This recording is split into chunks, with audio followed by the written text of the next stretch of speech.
Before we begin, please support the channel by subscribing, liking, and sharing this video. Constructive discussion is always welcome, and we invite you to share your views and insights in the comments. Market Update and Geopolitical Analysis, May 4th, 2026. This video presents a direct informational narration of the source document. Today is Monday, May 4th.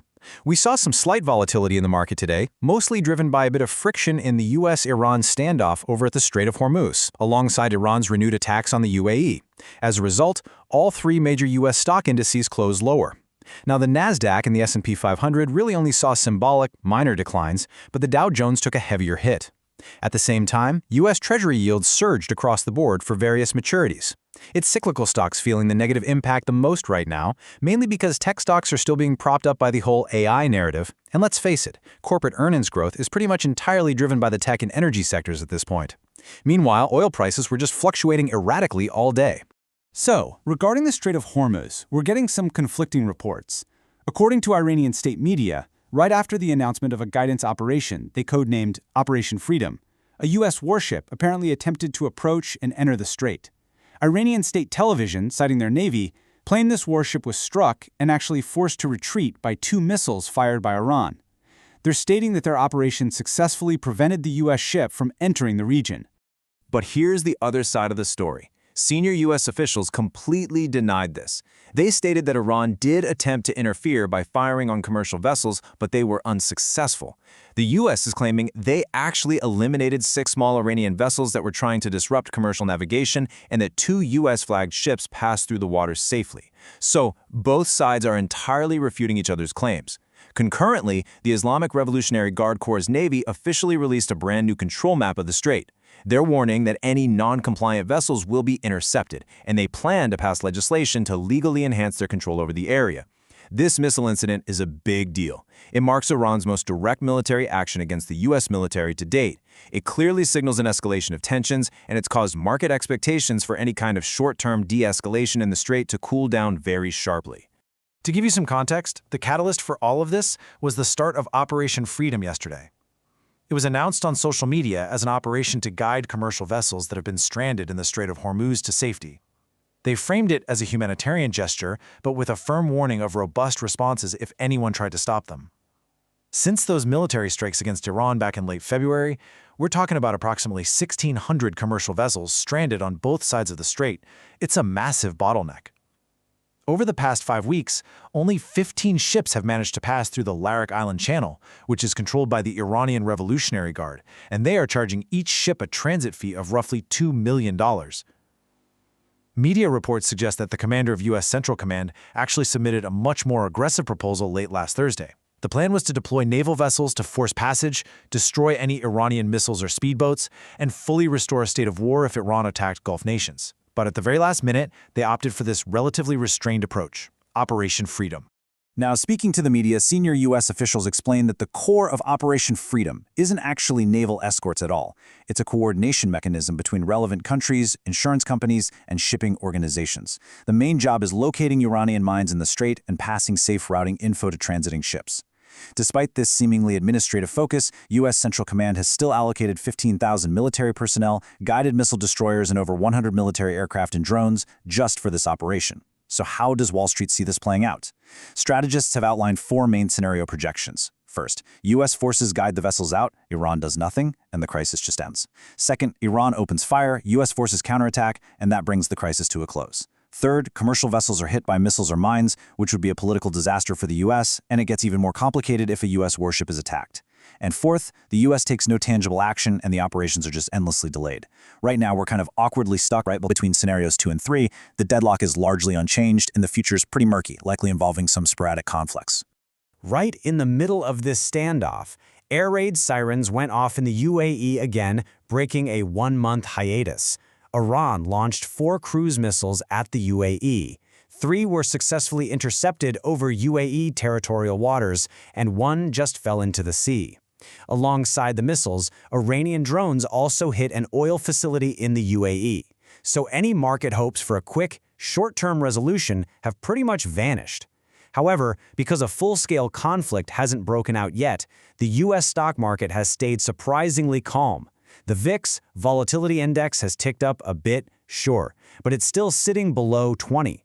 It would take a further escalation, like more large-scale attacks on neighboring countries or an actual strike on a U.S. warship, for the market to really experience a severe shock. For now, the market's attention is glued to strong earnings data. Case in point, the Nasdaq 100 pulled back slightly today, but the daily candlestick is still sitting firmly above its 5-day moving average. The index has actually been hitting new historical highs for 3 straight weeks now. On the flip side, though, hedge funds have been aggressively selling off technology stocks for 3 weeks running. Looking at data from the Goldman Sachs Prime book, the intensity of this selling is hitting extreme historical levels, literally the highest we've seen since early 2021. Normally, when hedge funds dump tech stocks like this, it's a huge red flag signaling a style rotation, meaning money is moving toward value stocks. But if you look at the Nasdaq 100's trajectory, that impact is completely missing. Why? Because as fast as hedge funds were selling, other investors were jumping in and aggressively buying them up, pushing the index steadily higher. We're also seeing call option volume remaining significantly higher than put option volume, which tells us the market isn't scared. Buyers are more than willing to buy the dip. Historically, if quantitative funds drive a big drawdown in tech, the eventual rebound usually goes even higher once those funds finish liquidating and have to rebuild their positions. The S&P 500 did pull back a bit early this week on news after forming a weak signal last Friday, but the daily candlestick is still holding above the 5-day and 10-day moving averages. It closed exactly at 7,200 points. Because of all this buying pressure, a short-term top really hasn't been confirmed yet. There's still a real possibility we see an upward move to 7,350. Unless the index closes below that 10-day moving average, a deeper correction down to the monthly moving average seems pretty unlikely right now. It's currently hovering near previous support around 7,060. If the US Iran situation doesn't get worse, any pullbacks might just stop right there before the upward trend resumes. But if the conflict really restarts and expands, that critical 7,000-point level is absolutely going to get tested.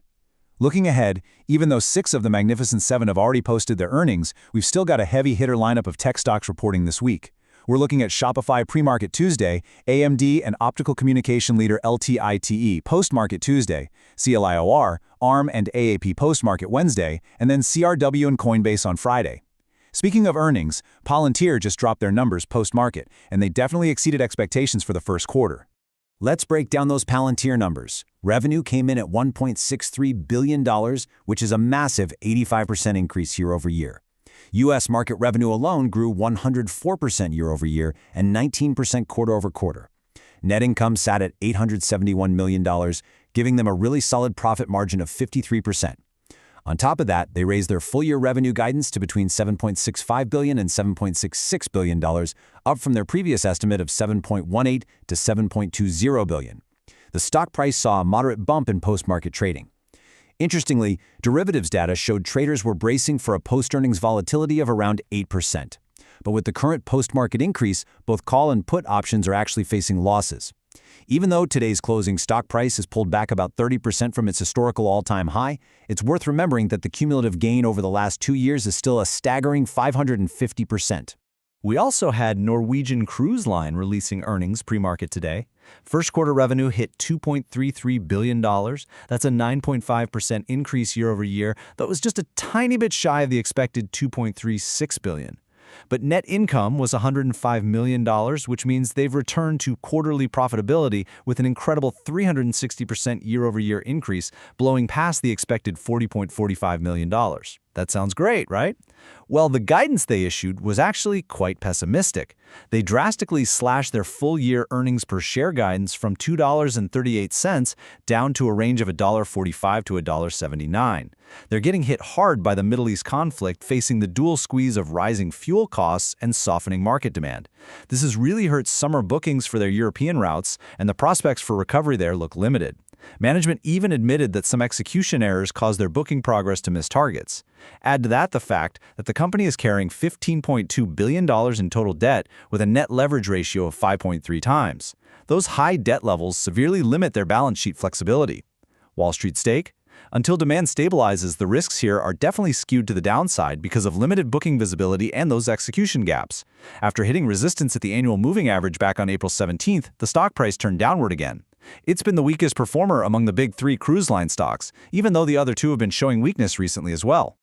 Shifting over to the tech infrastructure side, data center concept stocks collectively rallied today, with NBIS, IREN, and CRWV all posting significant gains. NBIS actually hit a new all-time stock price high after announcing plans to acquire Igen AI, which is an AI inference and optimization tech company, for $643 million in cash and Class A stock. The whole point of this acquisition is to make their AI platform faster, cheaper, and way easier to use. The deal is expected to close in the coming weeks, and the market clearly loves the idea. Meanwhile, IREN officially energized its massive 1.4 gigawatt Sweetwater 1 data center down in Texas. In an industry that is completely obsessed right now with securing large-scale power capacity, this is a huge deal. It's really bolstered investor confidence in IREN's execution and their ability to actually meet the exploding market demand for AI computing resources. Plus, pre-earnings capital flows have really boosted market sentiment, backed by broadly optimistic analyst expectations across the board. That said, we need to remember that these current valuations are highly dependent on speculative expectations for future AI data center growth. At the same time, because they're spending so much capital during these construction phases, companies are seeing significant negative free cash flow. If upcoming earnings are positive, don't be surprised if some of these companies use the momentum to announce secondary stock offerings to finance even more expansion. Looking at the technicals of some major players, Oracle has made a nice recovery. It regained the neckline and the semi-annual moving average, which restores some very bullish technical signals. It looks primed to challenge the annual moving average right around that $210 level. But the story is very different for NVIDIA. While its smaller peers are rallying hard, the industry leader has actually been showing some notable weakness. The stock price has been sliding continuously, and get this, there's been absolutely no specific negative news to justify it. Based on its historical patterns, when NVIDIA breaks out after a multi-month consolidation, it's usually followed by a massive, robust upward trend. But recently, after breaking above $200 again, the price reversed incredibly quickly. Intraday, it even broke below the monthly moving average before managing to recover just before the close. If that monthly moving average holds, we could see a subsequent upward wave after the retest. But if it fails to hold, the price is very likely to revert back to its previous trading range, potentially forming a double top pattern. So keep a close eye on that monthly moving average. It remains absolutely critical. Over in the crypto markets, Bitcoin had quite a day, briefly surpassing $81,000 intraday. This is the first time it's hit that level in over 3 months. After a pretty weak first quarter, capital inflows are surging back. April was the real turning point here, bringing over $1.9 billion flowing straight into Bitcoin spot ETFs, and that momentum has carried right into early May. It seems like the fear of missing out, that classic FOMO, from the equity markets is finally spilling over into crypto.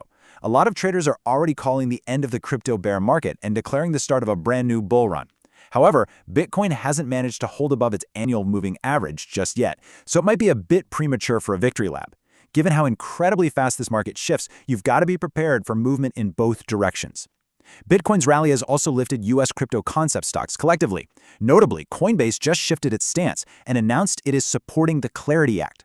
They finally reached an agreement over some heavily disputed stablecoin yield provisions. The deal? Crypto exchanges can distribute rewards to users holding stablecoins, but the banking sector managed to secure some additional restrictions on how that mechanism works. This compromise is a game changer, clearing a massive hurdle to advance the previously deadlocked Clarity Act to a vote in the Senate Banking Committee.